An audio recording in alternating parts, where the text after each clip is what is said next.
그 십자가 내가 처음 볼 때에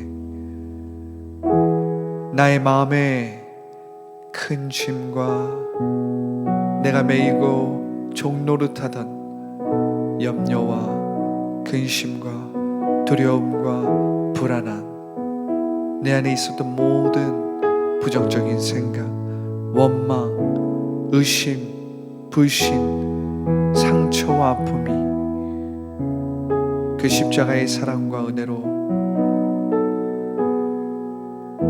덮여지고 사라지고, 오늘 그 십자가의 능력, 그 십자가의 그 능력이 나의 능력입니다. 예수의 생명이 곧 나의 생명입니다. 예수의 부활이 곧 나의 부활입니다. 예수님의 이름으로 기도합니다. 아멘. 할렐루야. 할렐루야. 우리 함께 나눌 주님의 말씀은 고린도전서 15장 20절부터 24절의 말씀입니다. 고린도전서 15장 20절부터 24절의 말씀. 그러나 이제 그리스도께서 죽은 자 가운데서 다시 살아나사 잠자는 자들의 첫 열매가 되셨도다. 사망이 한 사람을 말미암았으니 죽은 자의 부활도 한 사람으로 말미암는도다. 아담 안에서 모든 사람이 죽은 것 같이 그리스도 안에서 모든 사람이 삶을 얻으리라.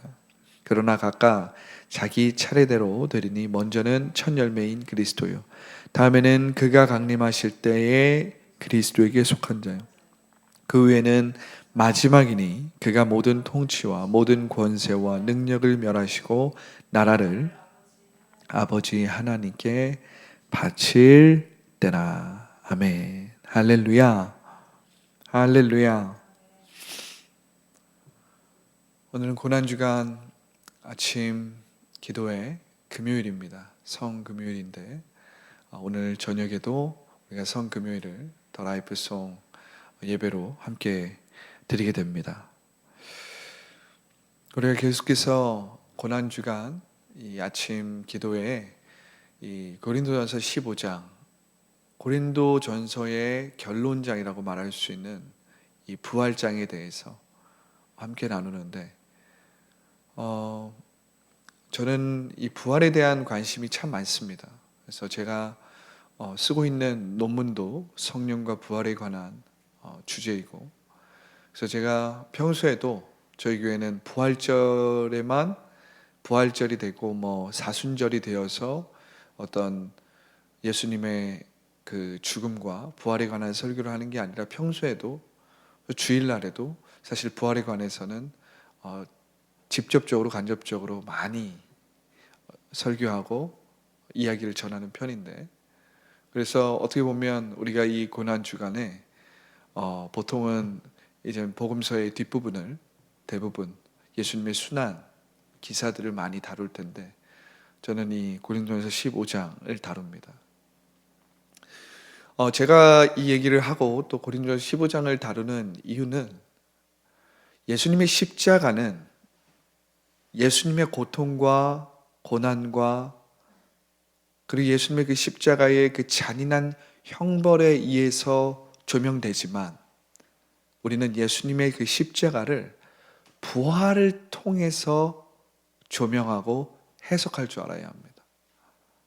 여러분, 부활을 통해서, 부활이라는 렌즈를 통해서 십자가를 해석하고 바라볼 때에 사실 십자가의 그 의미가 반쪽짜리가 되지 않고 완전히 하나가 됩니다.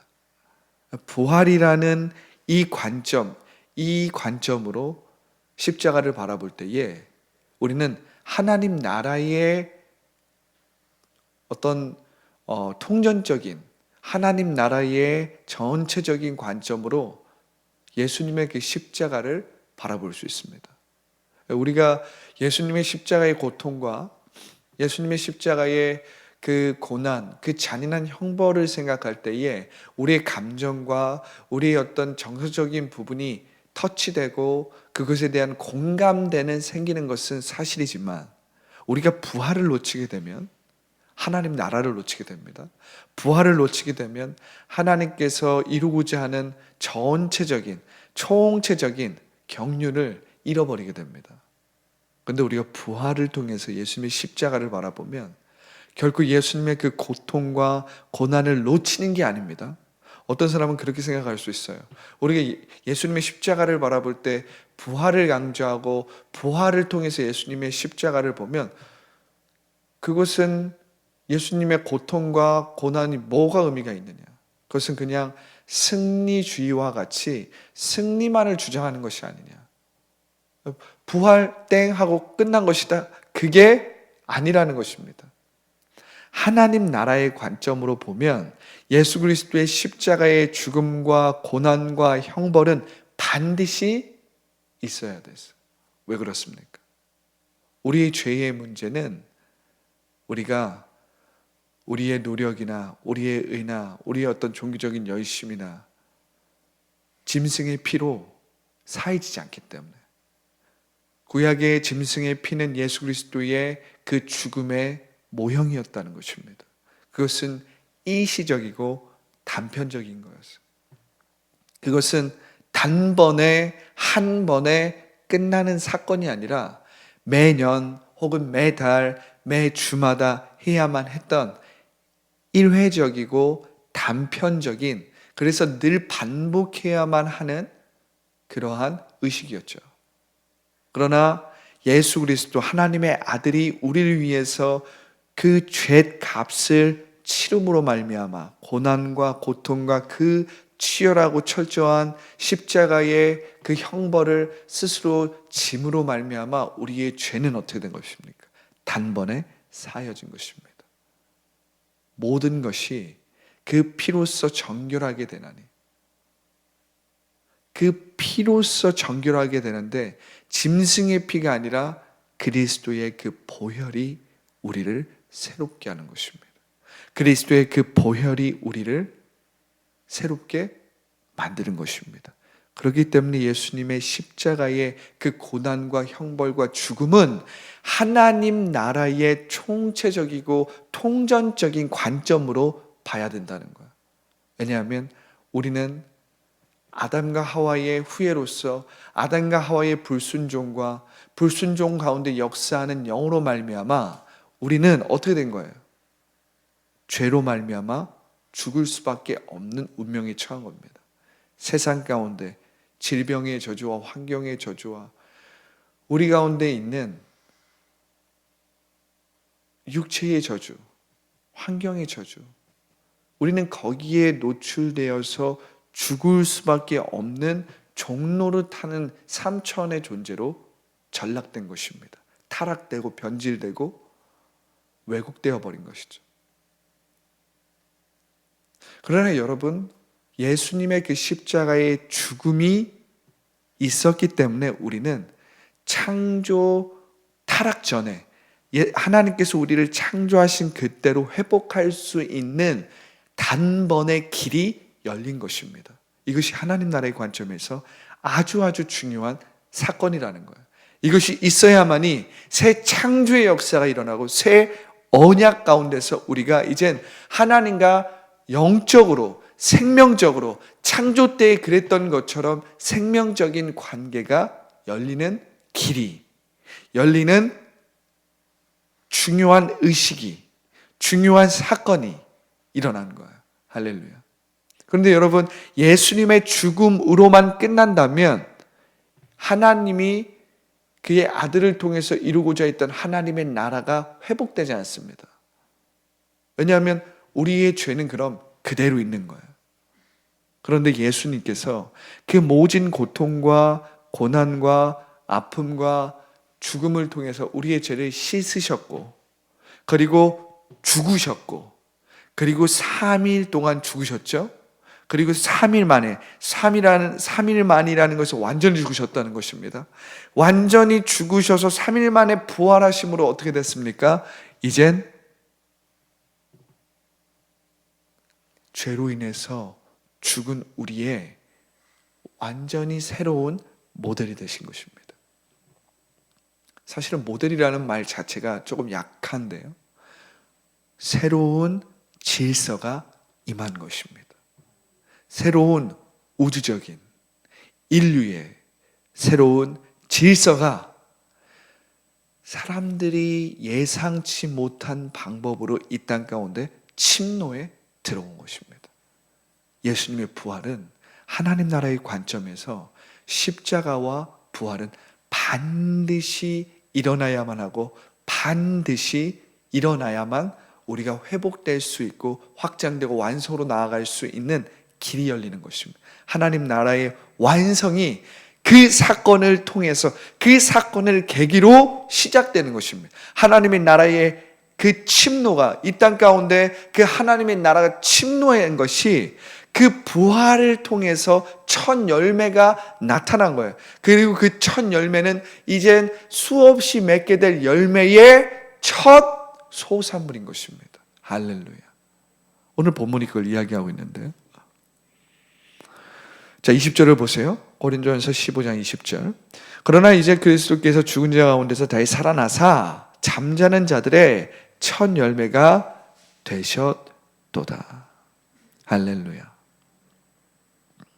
그 유월절 어린 양께서 우리의 죄를 위하여 죽으시고 그리고 그 죽으심으로 말미암아 우리의 죄와 허물과 우리의 연약함과 우리의 모든 질병, 모든 환경의 저주, 모든 가난의 저주, 우리 가운데 있는 모든 상처와 아픔, 왜곡되고 변질되고 타락된 우리의 모든 죄성을 뒤집어 쓰시고 그분이 그 고통과 그 아픔을 철저하게 받으셨단 말이에요.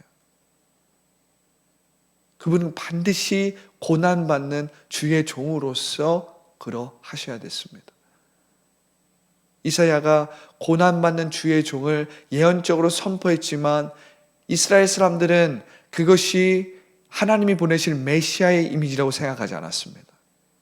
왜냐하면 이스라엘 사람들은 하나님이 보내실 메시아, 하나님이 보내실 그들의 그 메시아 대망 사상의 가장 중요한 사상 중에 하나는 하나님께서 그의 메시아를 보내셨을 때 그 메시아는 고난받는다라는 생각을 전혀 하지 못했어요. 그 메시아가 오셨을 때는 아주 강력한 힘으로써 오실 것인데 그분은 하나님 나라의 그 정사와 권세를 가지고 아예 재림하는 그 메시아로 미리부터 생각한 것입니다. 묵시적으로 이미 생각한 거예요. 그럼 그런 사건이 없느냐? 아니요. 그런 사건이 반드시 일어납니다. 그런데 그 사건 전에 무엇이 있어야 되냐면 우리의 죄가 온전히 사해짐으로 말미암아 하나님께서 우리를 위한 구원의 역사가 이루어져야 돼요. 회복의 역사가 먼저 이루어져야 돼요. 그래서 예레미야가 고백했던 예레미야 36장에서 선포한 대로 우리 마음 가운데 기록된 율법이 아니라 그의 영으로 말미암아 새 마음과 새 영이 우리 가운데 부어지는 역사가 먼저 일어나야 합니다. 그래서 우리의 죄가 완전히 사해지는 그 구원의 역사가 먼저 있고 그리고 난 후에 그 구원의 역사로 말미암아 인류가 회복되는 길이 열리고 할렐루야. 그리고 그 길이 열림으로 말미암아 우리가 성령으로 말미암아 하나님의 생명적인 관계로 회복이 되어서 그것이 확장되어서 이제 완성의 때에 부활하신 그 예수님이 다시 이 땅에 이젠 그때는 사람들이 예상치 못한 방법으로 예수님이 이 땅에 오시는 게 아니라 모든 사람이 볼 수 있는 유대인들이 먼저 예상하고 제단하였던 그 예수님이 하늘의 권세를 가지고 심판자로 오시는 것입니다. 그런데 심판자로 오시기 전에 그분은 우리를 구원하고 치유하는 자로 먼저 오시는 거예요. 근데 이스라엘 사람들은 우리를 구원하고 치유하시는 그 예수님을 먼저 보기보단 이스라엘을 제외한 나머지 나라를 심판하고 나머지 나라를 정복하시고 보수하실 하나님의 아들 메시아를 먼저 대망했다는 거예요. 그런데 하나님의 계획은 그것이 아니었다는 거예요. 하나님의 계획은 처음부터 이스라엘만 구원하는 게 아니라 하나님은 처음부터 모든 만물, 모든 인류, 그분이 창조하시고 그분의 형상대로 만드신 모든 사람을 먼저 구원하시려는 그 계획을 이미 갖고 계셨던 거예요. 신약 때부터 갖고 계신 게 아니에요, 여러분. 태초부터 갖고 계신 겁니다. 여러분, 아브라함을 통해서 복음이 시작되지 않았습니까? 가라, 복이 되어라, 열방이 너를 통해서 복을 받을 것이다. 이스라엘이 아니라 열방이 너를 통해서 복을 받을 것이다. 모든 나라들이 너를 통해서 복을 받을 것인데, 너를 축복하는 자에게 내가 축복하고 너를 저주하는 자에게 내가 저주할 것이다. 이게 무슨 말이에요? 아브라함의 족속 안에서 메시아가 나올 것인데, 그리고 그 메시아를 믿는 자들이 곧 유대인들이요, 영적인 이스라엘이요, 영적으로 할례받은 자들이 될 것인데, 그들을 내가 축복해 주실 거라는 거예요. 그런데 그 하나님이 보내신 그 아들을 거부하면 그들은 영원히 저주받은 존재로서 이젠 마지막 기회마저도 상실하게 되는 것입니다. 하나님이 주신 마지막 기회도 상실하게 되는 거예요. 이것이 아브라함에게 하나님이 처음으로 주셨던 원시 복음의 시작이었어요. 가라, 복이 되어라, 열방이 너를 통해서 복을 받을 것이다. 하나님의 계획과 경륜과 하나님의 프로젝트에는 항상 모든 인류가 있었습니다. 이스라엘은 그 도구였어요. 말하자면 이스라엘은 하나님이 그분의 마음과 그분의 계획과 그분의 구원 사역을 펼치실 도구였다는 거예요. 장자였다는 거예요.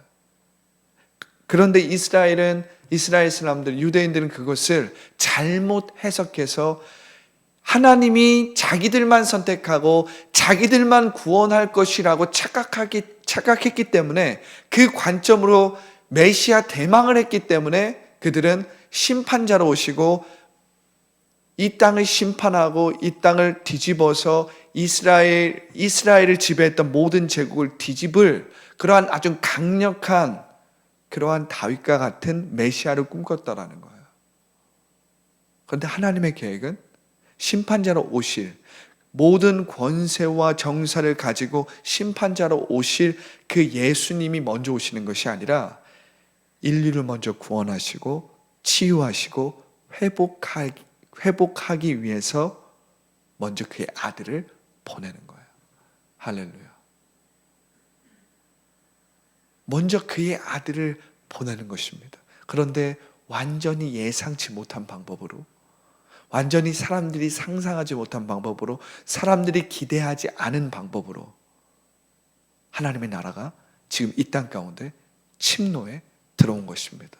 그런데 하나님의 나라를 받아들이고 그 예상치 못하고 그 기대치 않은 그 복음을 듣고 받아들이는 자들에게는 놀라운 일들이 있는 거죠. 하나님의 축복, 차원적인 축복과 차원적인 삶이 열리는 것입니다. 뜻이 하늘에서 이루어진 것처럼 지금 여기에 이루어지는 놀라운 축복이 이루어지는 것입니다. 그 복음은 가려져 있지만 아예 숨겨진 것이 아니라 예상치 못한 방법으로 선포되고 나타나고 가르쳐지고 그 역사가 일어나고 있다는 거예요. 할렐루야. 여러분 21절을 보십시오. 고린도전서 15장 21절입니다. 사망이 한 사람을 말미암았으니 죽은 자의 부활도 한 사람으로 말미암는도다. 여러분 우리가 이것을 보면 사망이 한 사람으로 말미암았다라고 얘기했어요. 아담과 하와가 태초에 하나님의 형상대로 영광스럽게 지혜롭게 아름답게 창조되었던 그 아담과 하와가 타락되고 변질되고 왜곡됨으로 말미암아 이 땅 가운데 새로운 질서가 이 땅을 다스리기 시작했습니다. 그런데 여기서 말하는 새로운 질서는 긍정적인 게 아니에요. 부정적인 것입니다. 아담과 하와가 불순종함으로 말미암아 죄라는 세상의 질서가, 그리고 그 죄로 말미암은 저주들이, 질병의 저주든 환경의 저주든 가난의 저주든 그 밖에 우리 인간에게 있는 수없이 많은 저주들이 이 땅의 질서가 되기 시작했습니다. 왜곡과 변질과 타락이 이 땅의 질서가 되었다라는 거예요. 그것의 결과는 무엇이었습니까? 죽음이었어요. 그래서 인간은 평생이 죽기를 두려워함으로 평생을 종노릇하면서 살 수밖에 없는 죄와 사망의 질서 가운데서 살게 되었다라는 거예요. 사망이 한 사람으로 말미암았으니, 그러니까 이 질서가 한 사람의 불순종으로 말미암아 이 땅 가운데 임한 겁니다. 하나님께서 태초에 만드신 그 질서가 아담과 하와의 불순종으로 말미암아 하나님께서 태초에 인간을 축복하시면서 생육하고 번성하여 땅에 충만하라, 땅을 정복하라, 땅을 다스리라고 하셨을 때 인간을 축복하시면서 하나님의 형상대로 하나님이 주신 그 능력과 하나님이 주신 그 성품을 가지고 이 땅을 통치하고 지배하고 다스려서 하나님의 그 선한 청지기로서 이 땅을 섬겨야 할 그 인간이 원수 마귀에게 그 주도권과 통치권을 빼앗김으로 말미암아 그 원수 마귀의 그 지배로 말미암아 이 세상이 타락되고 변질되고 왜곡된 거죠. 이것이 하나님이 창조하신 질서를 무너뜨리려는 원수 마귀의 계획이었죠. 사망이 한 사람으로 말미암았으니 죽은 자의 부활도 한 사람으로 말미암는도다. 여러분, 그 죽음이라는 것은 하나님이 창조하신 질서가 아니었어요. 하나님이 창조하신 질서가 아니었습니다. 그러나 하나님은 거짓말을 하지 못하시고 스스로 말씀하신 것을 바꾸지 않는 분이에요. 왜냐하면 그분은 말씀하신 대로 역사하시기 때문에. 그분은 의롭고 정의롭고 완전하신 분이시기 때문에. 그렇기 때문에 그분은 인간이 죄를 지은 그 죄의 문제를 그냥 눈 감고 지나갈 수 없었습니다. 사람은 사랑하시지만 죄는 사랑하지 않으세요. 사람은 용서하시지만 죄는 반드시 해결해야 하는 의에, 하나님의 의에 속해 있는 문제입니다. 그렇기 때문에 그의 아들이 그리스도께서 죽은 자의 부활도 한 사람으로 말미암는다라는 말은 이젠 그분의 고통과 고난과 십자가의 죽음으로 말미암아 죄가 사여졌고 그분이 3일 만에 다시 부활함으로 말미암아 이 땅 가운데 무엇이 임한 거예요? 새로운 질서가 임한 겁니다. 온 우주에 새로운 질서가 임한 거예요. 타락되고 변질되고 왜곡된 이 세상 가운데 죄와 사망이 다스리는, 죄와 사망의 법이 다스리는, 그래서 사람들 가운데 좌절과 슬픔과 왜곡과 두려움과 불안함과 가난과 질병과 환경의 저주 가운데 놓여 있을 수밖에 없는 그 질서 가운데 예수님께서 부활하심으로 새로운 질서가 임한 것입니다. 이게 하나님 나라의 새로운 질서입니다. 아담 안에서 모든 사람이 죽은 것 같이 그리스도 안에서 모든 사람이 삶을 얻으리라, 생명을 얻으리라. 새 창조와 새 언약 가운데서 우리는 새로운 피조물이 됐고, 그리고 우리는 이젠 죽을 존재가 아니라 종노릇할 존재가 아니라 그리스도 안에서 새 생명과 새 언약 안에서 삼천의 물질 세계를 지배하고 다스리고, 그리고 질병에 놓여 있는 자들, 억압되는 자들, 죄에 빠진 자들, 염려와 근심 가운데 매여서 평생을 종노릇하는 자들을 예수님의 이름으로 해방시키는, 할렐루야. 아담 안에서 모든 사람이 죽은 것 같이 그리스도 안에서 모든 사람이 삶을 얻으리라. 그러나 각각 자기 차례대로 되리니 먼저는 첫 열매인 그리스도요, 다음에는 그가 강림하실 때에 그리스도에게 속한 자요, 그 후에 마지막이니 그가 모든 통치와 모든 권세와 능력을 멸하시고 나라를 아버지 하나님께 바칠 때라. 우리가 24절을 보면 예수님의 죽음과 부활이 하나님 나라의 관점 안에서 풀린다라는 것을 알 수 있습니다. 자, 24절에 보세요. 그의 모든 통치와 그의 모든 권세와 능력을 멸하시고 나라를 아버지 하나님께 바칠 때라. 이것은 하나님 나라의 언어들이에요. 권세, 통치, 정사, 능력을 멸하시고 나라를 하나님 아버지께 바칠 때라. 이건 뭡니까? 하나님 나라의 완성을 이야기하는 거죠. 이 땅 가운데 예상치 못하게 임하였던, 지금 여기에 침노했던 그 하나님의 나라가 우리 가운데 임하여서 우리 가운데 회복이 일어났습니다. 그리고 우리는 성령을 통해서 그것을 확장하고 전하고 가르칩니다. 그리고 이것은 이제 점점점 어디로 가까이 가고 있어요? 완성을 향하여 가고 있는 거예요. 원수 마귀가 이제 예수 그리스도의 발 밑에, 원수 마귀가, 우리가 시편 110편을 잠깐 보겠습니다.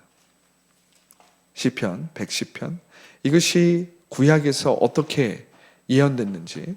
시편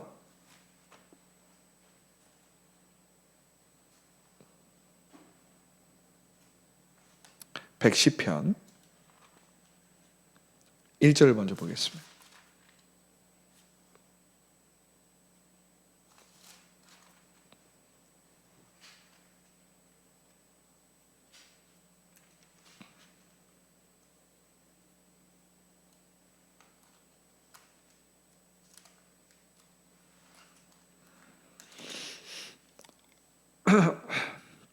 자, 읽어보겠습니다. 자, 시작. 여호와께서 내 주에게 말씀하시기를 내가 내 원수들로 내 발판이 되게 하기까지 너는 내 오른쪽에 앉아 있으라 하셨도다. 여러분, 이 말씀은요, 메시아에 대한 시편 예언 말씀입니다. 메시아를 예언한 다윗의 시편이죠. 우리 조금만 더 읽어보시죠. 2절이에요.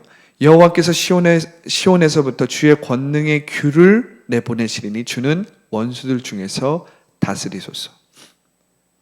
3절이요. 주의 권능의 날에 주의 백성이 거룩한 옷을 입고 즐거이 헌신하니 새벽 이슬같이 주의 청년들이 주께 나오는도다. 4절까지요. 여호와는 맹세하고 변하지 아니하시리니 이르시기를 너는 멜기세덱의 서열을 따라 영원한 제사장이라 하셨도다. 할렐루야. 이것은 하나님 아들의 메시아를 예언했을 뿐만 아니라 예수 그리스도의 그 부르심과 그리고 그분이 완성하게 될 하나님 나라의 모습을 보여주는 것입니다. 할렐루야. 할렐루야. 자, 우리가 시편 8편을 볼게요. 시편 8편을 보면, 그렇다면 예수님께서 우리를 위해서 십자가를 지시고 또한 부활하심으로 말미암아 회복하고자 하는 그 창조의 모습, 하나님의 형상을 가진, 그리고 예수님께서 공생애 때 사람의 모습으로 무엇을 회복하셨는지가 시편 8편에 잘 나와 있는데요. 우리가 함께 읽어보겠습니다. 자, 시작. 여호와 우리 주여, 주의 이름이 온 땅에 어찌 그리 아름다운지요. 주의 영광이 하늘을 덮었나이다. 주의 대적으로 말미암아 어린아이들과 젖먹이들의 입으로 권능을 세우시며 이는 원수들과 보복자들을 잠잠하게 하려 하심이니이다. 주의 손가락으로 만드신 주의 하늘과 주께서 베풀어 두신 달과 별들을 내가 보오니 사람이 무엇이간데 주께서 그를 생각하시며 인자가 무엇이기에 주께서 그를 돌보시나이까. 그를 하나님보다 조금 못하게 하시고 영화와 존귀로 관을 씌우셨나이다. 주의 손으로 만드신 것을 다스리게 하시고 만물을 그의 발 아래 두셨으니 곧 모든 소와 양과 들짐승이며 공중의 새와 바다의 물고기와 바닷길에 다니는 것이니이다. 9절이요. 여호와 우리 주여, 주의 이름이 온 땅에 어찌 그리 아름다운지요. 예수님께서 우리 가운데 회복하고자 했던 하나님께서 예수 그리스도를 통해서 예수님께서 이 땅에서 보여주셨고, 그리고 그분의 십자가와 그분의 부활을 통해서 회복하고자 하는 그 하나님의 형상의 모습이 이 시편 8편에 잘 기록되어 있습니다. 주의 손가락으로 만드신 주의 하늘과 주께서 베풀어 두신 달과 별들을 내가 보오니, 사람이 무엇이기에 주께서 그를 생각하시며 인자가 무엇이기에 주께서 그를 돌보시나이까. 그를 하나님보다 조금 못하게 하시고 영화와 종기로 관을 씌우셨나이다. 주의 손으로 만드신 것을 다스리게 하시고 만물을 그 발 아래 두셨으니. 할렐루야. 여러분, 만물을 예수 그리스도의 발 아래 두셨다라는 것은 예수님을 통해서, 예수님을 믿고 예수님을 의지하고 예수님을 영접한 그의 백성들이 받게 될 축복이자 혜택이죠. 그의 백성들이 받게 될 유업이고 약속인 것입니다. 할렐루야. 그런데 우리는 이것을 이미 받은 바 된 것입니다. 그리스도를 믿음으로 말미암아 우리는 그의 백성이 되었습니다. 그래서 우리 안에는 하나님의 형상이 회복됨으로 말미암아 그리스도 안에 있는 자들은 새로운 피조물이 된 거예요. 할렐루야. 그래서 우리는 하나님의 형상으로서, 여러분 이 말씀을 보세요. 사람이 무엇이기에 주께서 그를 생각하시며 인자가 무엇이기에 주께서 그를 돌보시나이까. 우리는 예수 그리스도로 말미암아 하나님의 생명적인 관계로 살게 된 것입니다. 할렐루야. 여러분, 부활은 이 땅 가운데 새로운 질서를 가져온 거예요. 죽을 수밖에 없고 좌절할 수밖에 없고 실패할 수밖에 없는 이 땅 가운데 새로운 질서가 임함으로 말미암아 회복과 변화와 새로운 기적과 역사가 일어나기 시작한 것입니다. 할렐루야. 기도하겠습니다. 좋으신 하나님 감사합니다.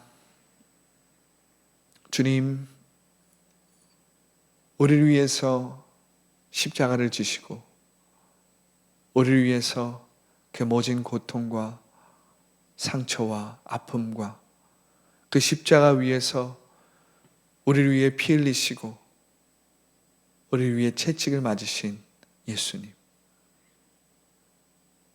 우리를 회복하기 위해서, 우리를 새롭게 하기 위해서, 우리의 모든 죄를 용서하고 사하기 위해서 그 십자가의 죽음을 스스로 걸어가신 예수님, 오늘은 성금요일입니다. 우리가 예수님의 그 희생을 기억할 때에, 그러나 오늘 말씀을 통해서 우리가 예수님의 그 십자가의 고난과 그 십자가의 죽음을 부활을 통해서 다시 보기 원합니다. 부활을 통해서 그 예수님의 십자가의 진리 가운데 그 십자가의 보혈과 그 십자가의 능력이 무엇인지 우리 가운데 다시 그것이 회복되기 원합니다. 십자가의 능력이 회복되기 원합니다. 그 십자가의 능력으로 우리가 살아가기를 원합니다. 감사와 찬양을 주님께 올려드리며 예수님의 이름으로 기도합니다. 아멘.